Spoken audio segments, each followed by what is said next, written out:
Maya had been a nurse for 28 years at County General Hospital in Chicago. She knew every hallway, every patient room, and every doctor's temper by heart. At 42, she had raised 2 kids alone after her husband left and put both through college on her nurse's salary. Today was supposed to be her first vacation in 7 years. A weekend trip to visit her sister in Boston. Nothing fancy, just a chance to breathe. She stood at the airport gate, clutching her worn canvas bag, checking her boarding pass for the 3rd time. Gate 17 flight to Boston. But when she looked up the screen, above the counter read Paris departing in 20 minutes. She blinked confused and walked to the next gate. Gate 18 still Paris. Her heart quickened had she missed her flight already. A woman in a crisp uniform approached her. "Ma'am, are you boarding?" Maya showed her the crumpled boarding pass. The woman smiled kindly. Gate 17 is downstairs 1 level. This is the international terminal. Relief washed over Maya as she hurried toward the escalator. But in her rush, she bumped into a man carrying coffee. The cup tilted, spilling across his expensive suit. "Oh my goodness, I am so sorry," Maya gasped, reaching for napkins from her bag. The man looked up and their eyes met. He was younger than her, maybe 35, with dark hair and striking features. His suit probably cost more than her monthly rent. "It's all right," he said, his voice surprisingly calm. "Really, it's just coffee." But Maya could see the stain spreading across his vest. She felt her cheeks burn with embarrassment. "Here, let me help," she insisted, dabbing at the fabric. He caught her hand gently. "It's fine. Honestly, I have another suit on the plane." Maya looked up confused. "On the plane?" He smiled. Private jet occupational hazard of being early. She realized then who he was, or at least what he represented. Wealth beyond her imagination. "I really am sorry," she said, stepping back. "I was rushing to catch my flight to Boston." "Boston," he repeated. His expression shifted slightly. "You know what?" He glanced at his watch, then back at her. "How would you like to go to Paris instead?" Maya laughed, thinking it was a joke, but his face remained serious. "I'm not joking," he said. "My business partner just canceled on me, and I have an empty seat. Consider an apology for making you spill your coffee. Wait.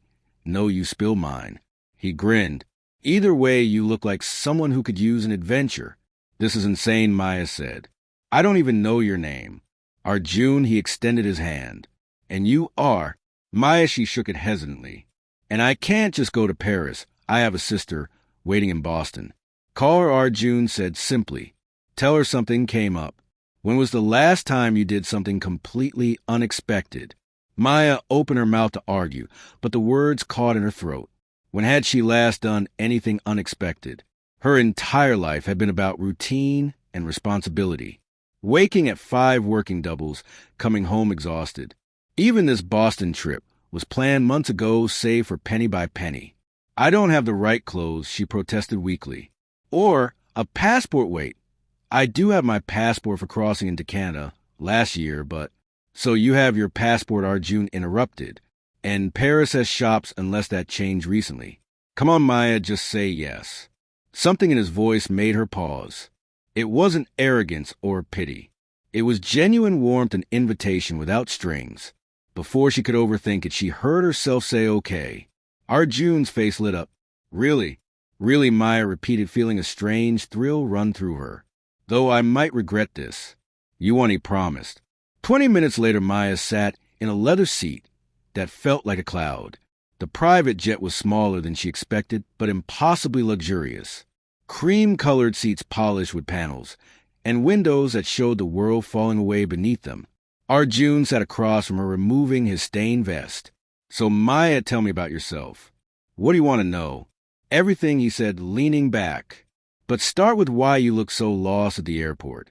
She told him about her years as a nurse to patients who became like family. The double shifts during the pandemic, when she held hands of dying strangers because their families couldn't be there. She told him about her kids, Priya, now a teacher, and Rahul finishing medical school. How proud she was and how empty her house felt now. Arjun really listened in a way people rarely did anymore. When she finished, he was quiet for a moment. "My mother was a nurse," he said finally, "in Mumbai before we moved to America." She worked nights at a public hospital while my father drove a taxi. I remember her coming home exhausted, but she always had time to hear about my day. Maya felt something shift in her chest. This wasn't just a wealthy man being generous. This was someone who understood. Your mother sounds wonderful, she said. She was Arjun replied. She passed away 3 years ago. Breast cancer. They caught it late because she kept working, kept ignoring the signs. I built my company after that medical technology to help catch diseases earlier. I'm sorry, Maya said, and she meant it. He smiled sadly. That's why when I saw you rushing looking stressed, I don't know.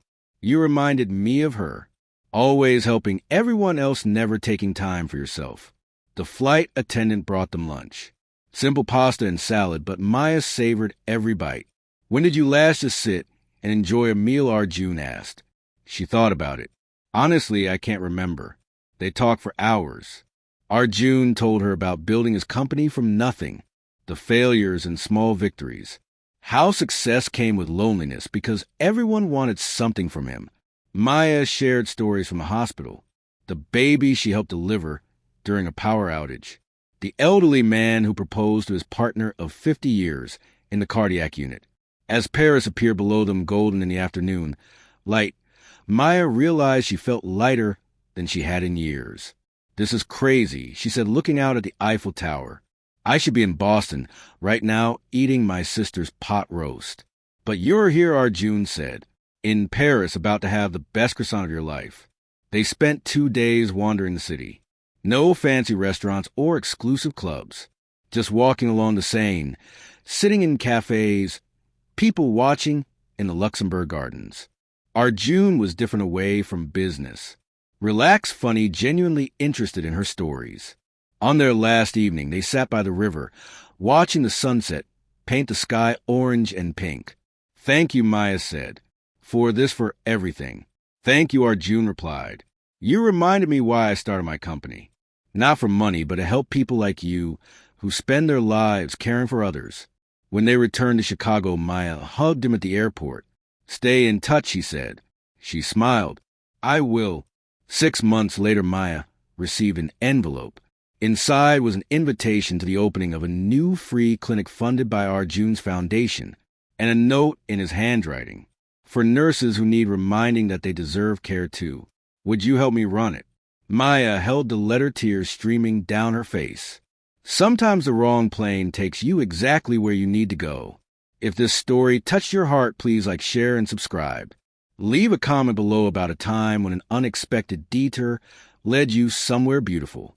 Your stories inspire us to keep sharing these moments of human connection. Retry Claude can make mistakes. Please double-check responses.